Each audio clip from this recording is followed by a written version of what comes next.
This is the seventh and the final message of our series on Joseph. We took a break for 1 week, and now we are at the home stretch. So, every week I do a recap, and this week I'm going to do another recap by quoting a New Testament recap of the book of Genesis and the story of Joseph. Did you know that the story of Joseph gets told very quickly in the New Testament? It's in the book of Acts, and fittingly, it is right in the middle of chapter 7. This is when a guy named Stephen is talking to a group of religious leaders, and he's telling them the whole history of Israel. Do we have the clicker? I want to set some context for you before I get into this and this little history lesson here. The Jewish leaders, the majority of them in the book of Acts, have just had Jesus of Nazareth arrested and executed, okay? 3 days later, Jesus pops up from the grave like the bread of life popping out of the greatest toaster of death you could imagine. He pops up offering his life to the world. He arose, and his work of redemption was finished. And the Spirit birthed the church, which is simply the awakened sons and daughters of God who receive the gift of his Spirit, and they begin to declare the good news of God's grace to the world. And one of those people is a servant of the church, a deacon, and his name is Stephen. And Stephen is very vocal about his faith in the resurrected Christ. So that gets the attention of the Jewish leadership, and they are not having it. So Stephen gives this long defense in Acts chapter 7. He's in court, religious court, and the high priest himself is questioning him. And Stephen begins to answer the high priest and the other rulers of Israel by re-explaining the whole story of their nation, which obviously involves the story of Joseph. So, this is what Stephen said to them. He talks about Abraham, Isaac, and Jacob, who had 12 sons, and those sons are referred to as patriarchs here. We'll pick up in verse 9. Okay, he said, the patriarchs became jealous of Joseph, and they sold him into Egypt, yet God was with him and rescued him from all his affliction and granted him favor and wisdom in the sight of Pharaoh, king of Egypt. And he made him governor over Egypt and all of his household. Now, a famine came over all Egypt and Canaan, and great affliction with it. And our fathers could find no food. But when Jacob heard that there was grain in Egypt, he sent our fathers there the first time. On the second visit, Joseph made himself known to his brothers, and Joseph's family was disclosed to Pharaoh. Now, if you've been following along with this whole series over this summer, you have seen how vividly Joseph's life mirrors and prophesies the life of Jesus and his death at the hands of his own brethren in Israel, but yet his resurrection to the right hand of God, like Joseph rose from the pit to the right hand of Pharaoh. So you can bet that these ancient Jewish Christians in the book of Acts, like Stephen, they understood well the connections between Joseph and Jesus. And so it's almost like Stephen is standing there in court, and he's telling the sons of Israel, the leaders of the people, he's telling them in the book of Acts about Joseph. There's almost this hidden sarcasm here, or like a little hidden red light beeping, trying to get their attention, saying to them, do you remember what our forefathers did to Joseph? He was rejected by his brothers, the shepherds of Jacob's flock, the leaders of Jacob, of Israel, his older brothers, the patriarchs. Then he was sold over to death, basically, but God raised Joseph up to be the ruler over Egypt, and the people of Israel, his father's household, needed bread during a time of famine, so they went to Joseph in Egypt in order to get it, in order to find life. So you can see here that Stephen is like, hey guys, any lights going off? Stephen is giving them a parable in Acts, a hidden message of the gospel to the Jewish leaders who had just rejected Christ, sold him over to the Romans in execution, and yet God raised him from the dead, and now he is the true keeper of bread, the true source of life. Stephen is preaching to them right here by telling them their own history and proving this ancient prophecy of Joseph's life, of Jesus' life, right from Genesis. Amazing. Amazing. Now, what I really want to focus on here is, in terms of like this recap, is how Stephen mentions when Joseph's brothers came to him the second time. Remember, the first time, they didn't know that it was Joseph. They thought he was this scary Egyptian ruler because his face was somewhat veiled. So they came a second time, and Stephen says, Joseph made himself known to his brothers. That is exactly what we've been learning. Jesus, the eternal Son of God, has made God known to us. Jesus revealed the true face of God to mankind. He shattered the fearful lies that surrounded God, just like Joseph finally revealed his true face to his brothers. And with it, what else did Joseph do? He revealed his love to them. He revealed his plans to ultimately bless them and prosper them. If you remember from the last teaching, Joseph, after revealing himself, he invited all of the brothers to bring their whole family into this land of Goshen. What does Goshen mean? Quiz. I know it's been 2 weeks, but I believe in you. Yes, thank you, Renee, for saving the day for everyone else. Drawing near. Drawing near. He invites the family into a place called drawing near. Literally, Goshen. That's the translation. And that is the gospel's call. Now that God has been revealed as the God of grace and kindness and everlasting mercy through Christ, now that that fearful veil of the old covenant, the law, is taken away, now we are called to draw near to Dad, to our brother. And out of that nearness, we experience abundance. Was Goshen an abundant place? It was a blessed place, protected from famine. And so, just like Joseph revealed his face to his brothers, Jesus revealed his face to his brothers, which is not only Israel, newsflash, it's all of humanity. It's any of the children who share in flesh and blood he died and resurrected for. All of humanity is a brother of Jesus. We are all the children of God. Now, that might offend some of you who thought you joined an exclusive VIP club that makes you better than your fellow neighbor when you became an evangelical Christian, but it's just not the case, folks. The gospel is a declaration of mankind's true identity as the fellow children of God, made in his image.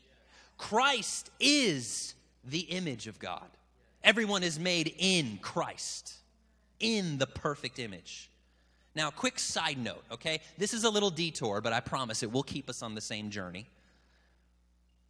Do you know who the first person was that Jesus revealed himself to after his resurrection?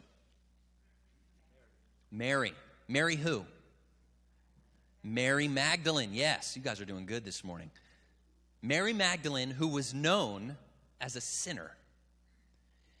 Now, even the name Mary means rebellious in the Hebrew. Any Marys in here? Not today. Okay, look at what happened.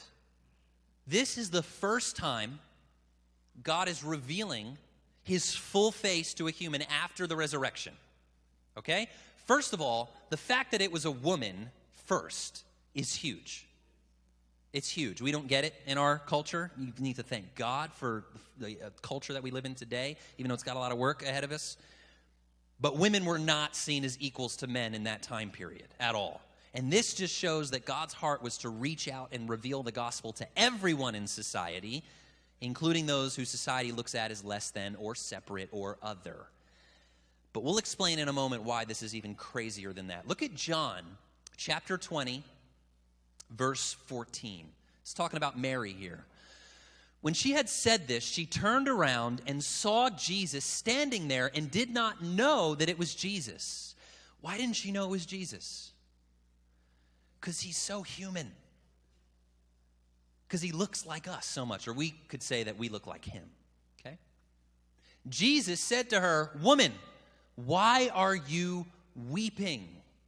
Now, he knows why she's weeping, right? But he still asks the question because he wants her to move from sorrow to joy and to come into a particular revelation. So he says, "Whom are you seeking?" Supposing him to be the gardener, she said to him, "Sir, if you have carried him away, tell me where you have laid him, and I will take him away." Jesus said to her, "Mary." She turned and said to him in Hebrew, "Rabboni," which means teacher. Jesus said to her, "Stop clinging to me, for I have not yet ascended to the Father, but go to my brothers and say to them, I ascend to my Father and your Father, and my God and your God."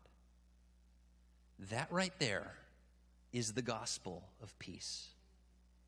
The reality that Jesus is our brother. Therefore, God is our Father, our origin, our true home. And notice, he said this before he ascended and poured out his Spirit. Did you know that the Spirit does not make people children of God? They already are children of God. The Spirit only testifies to it and empowers people to live as the children of God that they already are. The Spirit removes the lie of an orphaned identity, which is only a lie, not the truth. Now, there's something really beautiful to this story. If you notice, Jesus' first encounter with another human after the work is finished, redemption has come, his first encounter with another person takes place in a garden. Mary thought Jesus was a gardener at first, because why? The tomb was located in a garden, right? It was a garden tomb. Now, if this does not show you God's heart for redemption, I don't know what will. The first time a woman, a rebellious woman, was in a garden, things got really, really bad. Like, really bad. And you all know the story. You know what I'm talking about. Eve, the mother of the living. So, with Joseph being this great story of redemption between brothers, between family, I just had to take this little detour into the Gospel of John this morning, because how fitting, how glorious, how redeemingly beautiful is it that Jesus purposefully reveals himself for the first time to a woman named Mary in a garden. How majestic is that? This is a picture of restoration, folks, of God beginning to restore everything that was lost in the garden.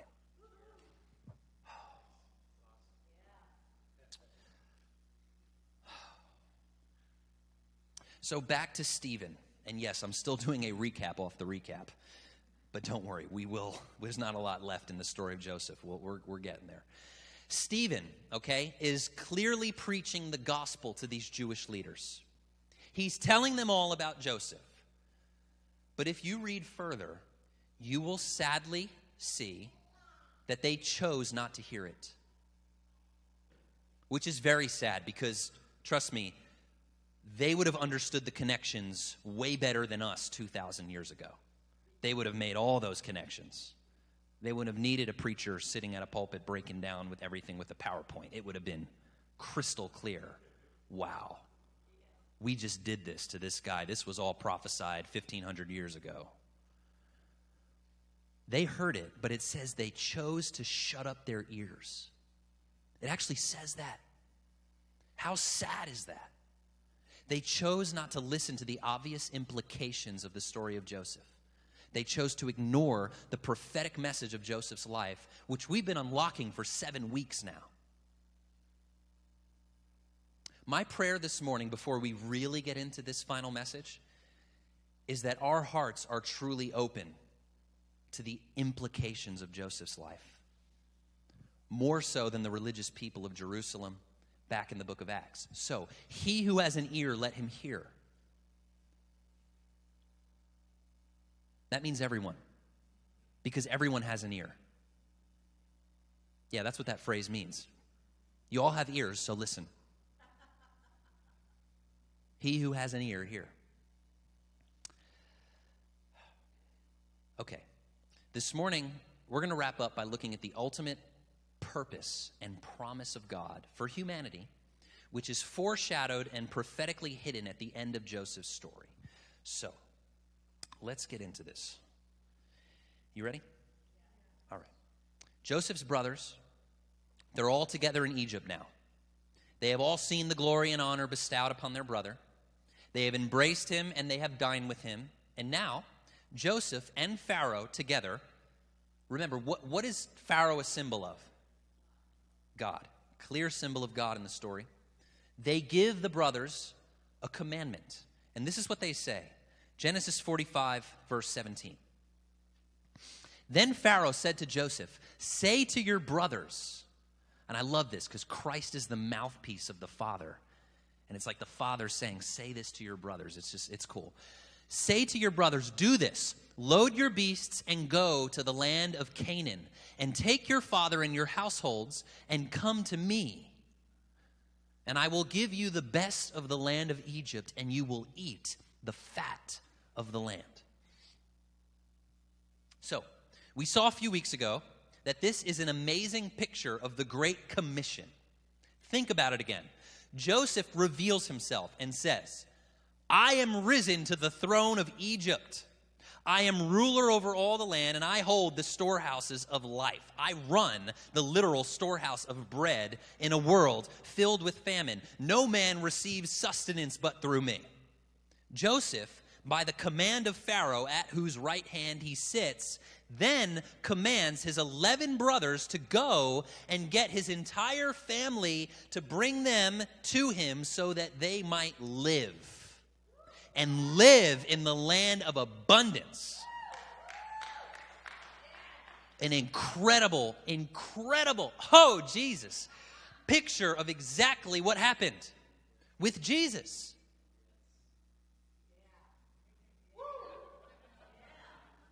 I can't see you because of those 2 lights, but I hope you can see me. My eyes are bugging out. Okay, he rose from the dead. He came into authority over earth and heaven. He was revealed as the only true source of life. And then he told his disciples, 11 of them at the time, to go into all the world, all the nations, to get the whole lost family of God to come into the place of life and abundance.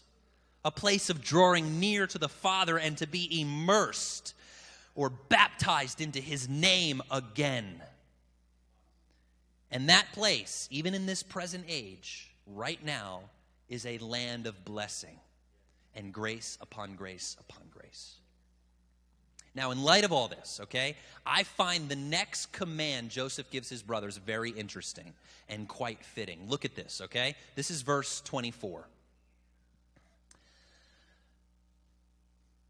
So he sent his brothers away, and as they departed, he said to them, do not quarrel on the journey. Don't quarrel along the way. In other words, love one another. Treat one another well as you go on your journey to share the good news with the rest of the family. Does that sound familiar? These are Jesus' commands to the church. Share the good news. Share the blessings that I pour out on you. Share it with the whole family, and stop fighting so much. As you go, forgive one another. Learn what it means to bear with one another. Be patient and kind to one another, and show who you are by your love. I love it. I freaking love it, guys. The whole trajectory of God's plan of salvation from the time period of the law to the birth of the church in Acts, and even beyond, we'll see this morning. All of it is pre-told and hidden in the story of Joseph. You can't make this stuff up. Now, things are going to get really, really amazing as we finish the story. Look at what happens when they finally do get back to Jacob, their father, and they tell him the good news. Next verse, verse 25. Then they went up from Egypt and came to the land of Canaan to their father Jacob. They told him, saying, Joseph is still alive, Dad. Wow. And indeed, he is ruler over all the land of Egypt. But he was stunned. That is Old Testament understatement right there. Stunned. For he did not believe them. When they told him all the words of Joseph that he had spoken to them, and when he saw the wagons that Joseph had sent to carry him, the spirit of their father Jacob revived. Then Israel said, it is enough. My son Joseph is still alive. I will go and see him before I die. So, they tell Jacob, whose name is also Israel, remember, it's their father. They tell him the good news that Joseph, the beloved son, is alive. And surprise, surprise, he doesn't believe a word of it at first. Now, does that sound familiar? Jesus sent his disciples to the nation of Israel first, to Jerusalem. Before they were to go out to all the surrounding nations, Israel was appointed to hear the gospel first. But Israel, minus a remnant, did not believe that Jesus was alive and was the true ruler over the earth. So, this is another hidden prophecy that shows how Israel would at first reject the gospel. But there's hope here. Look again at what happened in the story. Jacob, he sees all of those wagons. Remember the wagons? The wagons filled with all of the good things of Egypt. He sees the blessings of Joseph that has been given to the brothers. And when he finally gives those wagons a good hard look, then he accepts it. And he believes their message. And it says his spirit is revived, which is a picture of salvation through faith. Here's what this is pointing to. We are called to be a blessed people. Okay? A people whose wagons are so overflowing that we become a blessing to the nations around us. And through our joy and our prosperity, we awaken others to the gospel message as well. It's not just the words in our mouth that will awaken the nations. It is the light and the glory and the blessing on our lives. And that blessing will so fill the church in the days ahead that even the whole nation of Israel will take notice and be spiritually revived. There's another hidden aspect of this that I really want to focus on, though. Okay? Jacob doesn't believe at first, which we see is like the Jewish people initially rejecting the gospel. But then this happens, okay? I'm going to skip a little bit over to when Jacob and the family finally do come to Joseph after some time passes, okay? This is from Genesis 46, verse 26. And before I read this, let me give you another quiz. See how good you're really paying attention here. What does the number 7 represent? Complete, completion, and fullness, perfection. 7 is a very important number to God, okay? So look at Genesis 46, verse 26. All the persons belonging to Jacob who came to Egypt, his direct descendants, not including the wives of Jacob's sons, were 66 persons in all. And the sons of Joseph who were born to him in Egypt were 2. All the persons of the house of Jacob who came to Egypt were 70. it specifically says that 70 people in all came to Egypt. Now, there's other people not accounted for here, but the Hebrew scriptures specifically chose to use the number 70 to sum it all up. What is the number 7 of? Completion and fullness. Now, let me read you a passage from the New Testament for a moment. The Apostle Paul wrote this about the nation of Israel in Romans 11, verse 25. For I do not want you, brethren, to be uninformed of this mystery, so that you will not be wise in your own estimation, that a partial hardening has happened to Israel until the fullness of the Gentiles has come in. And so all Israel will be saved. Just as it is written, the deliverer will come from Zion. He will remove ungodliness from Jacob. This is my covenant with them when I take away their sins. All Israel will be saved. In other words, the fullness of Israel, the sevenfold reality, the complete nation will come into the kingdom eventually. This is a prophetic promise Paul writes about in the book of Romans, and it is placed symbolically, again, in the book of Genesis through Joseph's life. Even though Israel, Jacob, initially disbelieves and does not accept that Joseph is alive, the story does not end there. Before everything's over, the entire family of Israel comes to Goshen, to the place of bread and life. 70 people in all, as if God is putting this exclamation point on the fact of the matter that all, the complete nation, will be saved. Can you see how God is telling the whole story of human history thousands of years in advance? I mean, not only have we seen foreshadows of Jesus' life down to the details in the story of Joseph, but now we're getting a glimpse at the bigger picture instead, related to the whole nation of Israel. But it doesn't stop there, church. In that passage from Romans, Paul also mentions the fullness of the Gentiles. Paul specifically taught that the fullness of the Gentiles would come to Jesus. Now, people debate about the meaning of the word fullness in terms of context, but the simple definition of it means complete. It means complete or full. This word shows up in several other places in the New Testament, one of which is when Jesus multiplied the bread and the fish, and there were 7 baskets full of bread.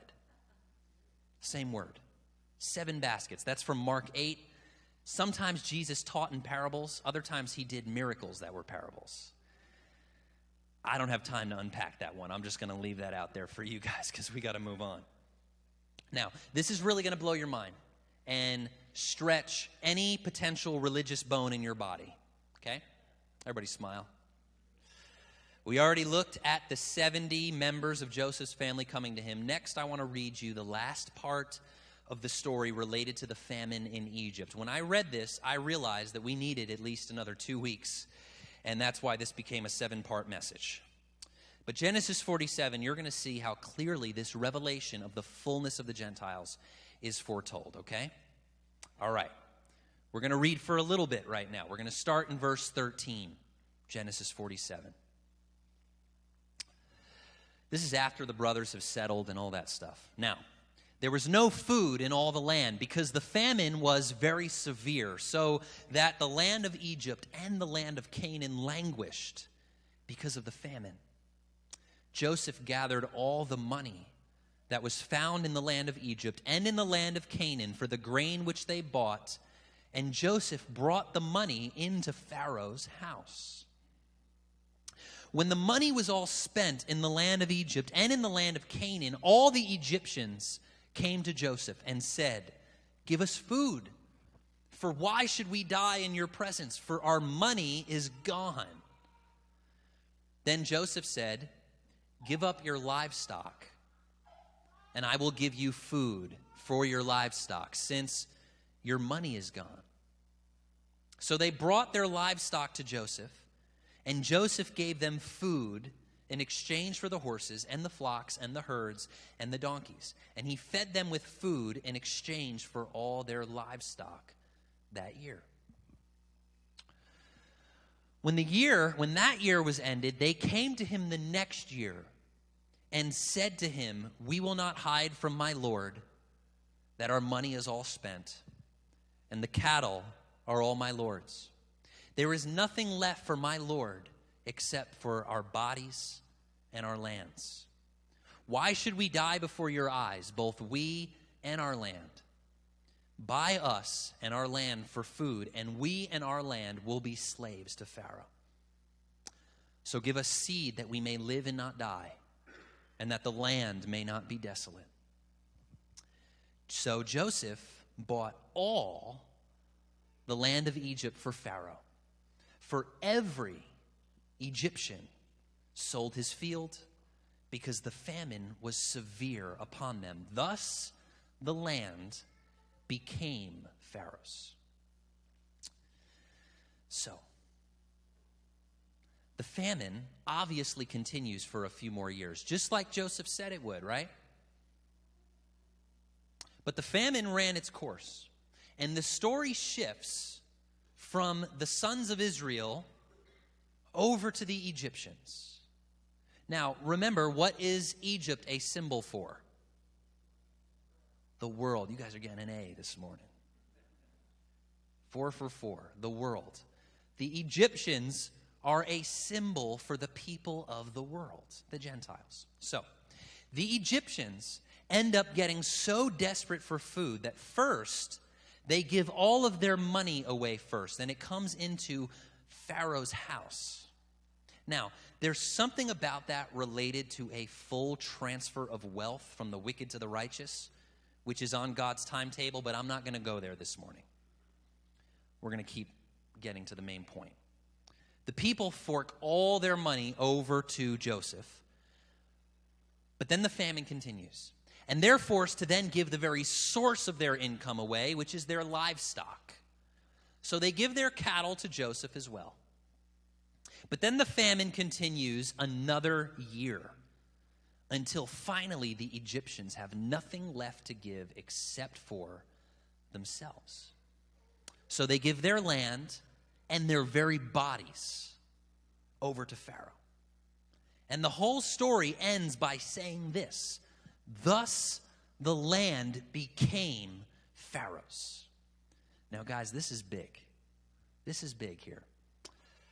The whole land of Egypt came to fully belong to Pharaoh. Now, he was king, and he had a right at any point to seize any land he wanted back then. He was the sovereign power over Egypt. They all looked to him like a god back then, literally. He could have taken the whole land of Egypt whenever he wanted. But this was different.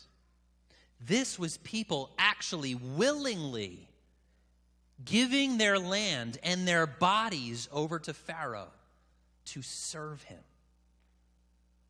Everything now belonged to Pharaoh by the people's choice. That right there is a picture of all the nations of the world, the fullness of the Gentiles, eventually giving themselves over to God willingly by their choice. Now, that being said, any smart person can recognize this story isn't all about free will and choice. It is and it isn't. And so this kind of gets at the great mystery of free will versus predestination, okay? From one angle, it was their choice. And you read later in the story, they were thankful to be alive, and they were glad they made this choice. It was their decision. They didn't regret it. But on the other hand, we all know that this really wasn't their choice. The famine drove them to it. They had no choice but to give up all to Pharaoh. The point is, and hopefully this is already clear, that this is one large global prophecy of the world, that one day the fullness of the Gentiles, the complete nations of the world, will willingly and yet sovereignly come to the Father. And it will be by both free will and predestination, because it's actually both. Now pay attention to what I'm about to say. This is about this present world that we live in. Because this world is still in the midst of a famine. And this story happens during the famine. Our world is on a course to eventually turn completely. Everyone, everywhere, will turn to the ascended King whose true name is Jesus. The one who is dead and yet alive. The one who is seated at the right hand of the Father.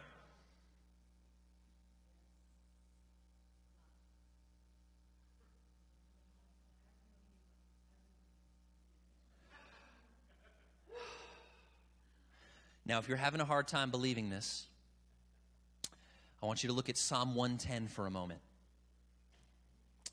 This is a famous verse. The apostles love to quote this. It shows up many times in the New Testament. This is a goodie. This is David prophesying about the Messiah right here. The Lord said to my Lord, sit at my right hand until I make your enemies a footstool for your feet.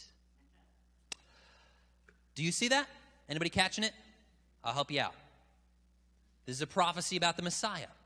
Jesus is the one who is seated right now. Why? Because his work is finished. But anybody can see that there are still enemies around us, right? There are still things that have not submitted to his finished work. Now, one day, we all know Christ is going to stand up. And he's going to return to the earth physically. The angel said that. He's coming back the same way that he left. He's coming back. But Psalm 110 says that the Christ is not getting out of his seat until all of his unsubmitted enemies become submitted. In other words, until all of them become a footstool. Just like Egypt, all of Egypt, every Egyptian submitted to Pharaoh before the famine was even over. In fact, once this happened, that was the last year. The famine ended after that. Guys, this is where human history is headed. We don't just celebrate a hope for the present. The gospel is a hope for the entire future of the world. And we have been fed demonic doctrine, fear-based, end-times teachings that are not from the heart of God, but are rather twisted versions of the scriptures, just like the Jewish leaders back in Acts twisted their scriptures to deny the first coming of Jesus. Remember how easily the people of God twist scriptures.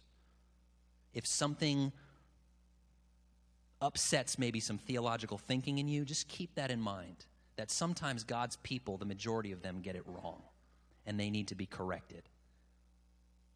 Now, we're just about done here, but I need to go back to Jacob for a moment, okay? Follow along, because this is just going to put the seal and the stamp on everything from the last 7 weeks, okay? How you doing? All right. Back in Genesis 46, Jacob had a vision in the night. We're going to go back there.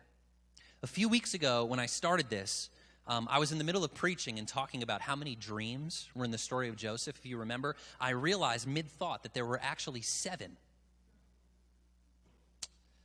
7 dreams in the story of Joseph, which is amazing. That number just shows up over and over and over again. Why? Oh, pay attention here. Open your ears right here. Because it further shows the great dream of God, which is a dream of fullness. It's the dream of seeing the entire earth filled with the knowledge of his glory, which is his goodness and his love. His dream is to see the whole land living in the place of nearness, embracing Daddy.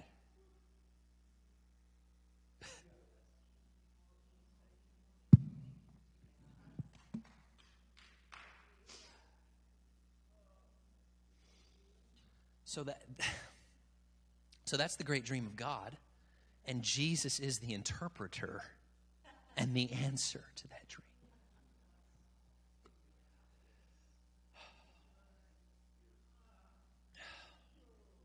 So Jacob's vision.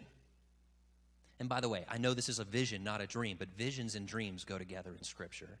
In fact, many people that teach on dreams and visions just show how visions are actually more vivid and real than dreams.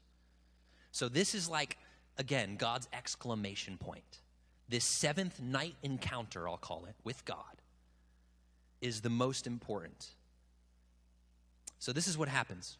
It's just 2 verses real quick. God spoke to Israel in visions of the night and said, Jacob, Jacob. And he said, here I am. And God, he said, I am God, the God of your father. Do not be afraid to go down to Egypt, for I will make you a great nation there. Now, in that one statement, okay, lies the whole point of Joseph's life and the entire message of the gospel. God says, I am God, the God of your father. God is revealing himself to Jacob just like he is revealing himself to all of humanity. The revelation of God's name, his true nature and heart, that is what is going to truly change the world. The true face of God seen in Christ. The Father, the forgiving, glad, happy, merciful God. That will save the world because people will be drawn to that. And thus a great prophecy will be fulfilled. And people alive on the earth will see this happen in the land of the living. I'm referring to a different prophecy right now, actually. Prophecy from Psalm 22, which is another prophecy about the Messiah that starts off with a prophecy about the crucifixion, but it ends with this, verse 27. All the ends of the earth will remember and turn to the Lord, and all the families of the nations will worship before you. For the kingdom is the Lord's, and he rules over the nations. All the families of the earth, all, the fullness of the ends of the earth, they will remember. Remember what? Remember the true face of God that we have forgotten. When man exchanged the truth of God for a lie back in a garden. They will remember the God who was revealed in the second garden. The God of glory and love, the true Father and their brother, Jesus Christ, who says to all of us, I have ascended to my Father and your Father, to my God and to your God. And so this is why it's so beautiful that in this seventh night encounter in a story filled with dreams, God appears to Jacob, makes himself known, and says, I am the God of your father. And then he says, do not be afraid. Do not be afraid to go to Egypt. God's been trying to get that through Jacob's head for a long time. If you read his whole story, don't be afraid, don't be afraid. He's been trying to do that to all of humanity for a long time. Don't be afraid. Don't be afraid. Go down to Egypt. In other words, go down to Joseph. Go to Joseph. Go to Jesus because he's good and he loves you and he desires more than anything that you be there with him. That is the gospel. That has always been the gospel. It's a gospel of peace. It's a gospel that draws us near. This is why the angels announced to the shepherds at the birth of Christ. What did they say? Don't be afraid. Don't be afraid. We announce to you glad tidings, good news of peace and goodwill toward men with whom God is pleased, with whom God loves and adores and has planned to rescue and redeem from before the foundation of the world because he has always seen his Son, his image, his glory in every child of his. Rebellion would not have the last word. God would restore this planet to the Garden of Eden. And so in the midst of one of the first fallen civilizations of mankind, the ancient Egyptian empire, God foretold this whole promise through Joseph's life.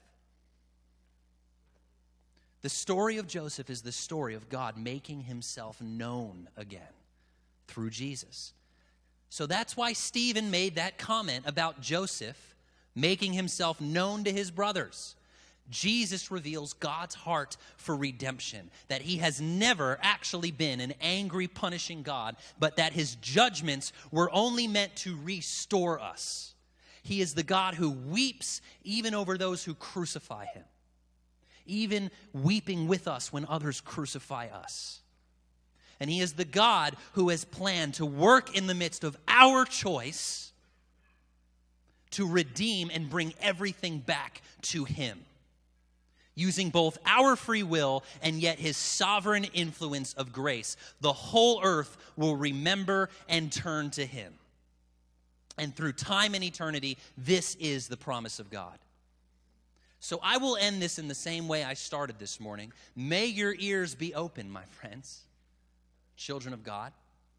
May you not shut them to the glorious good news of the gospel in all of its love, all of its forgiveness, all of its abundance, and the fullness of its promise. Let's pray.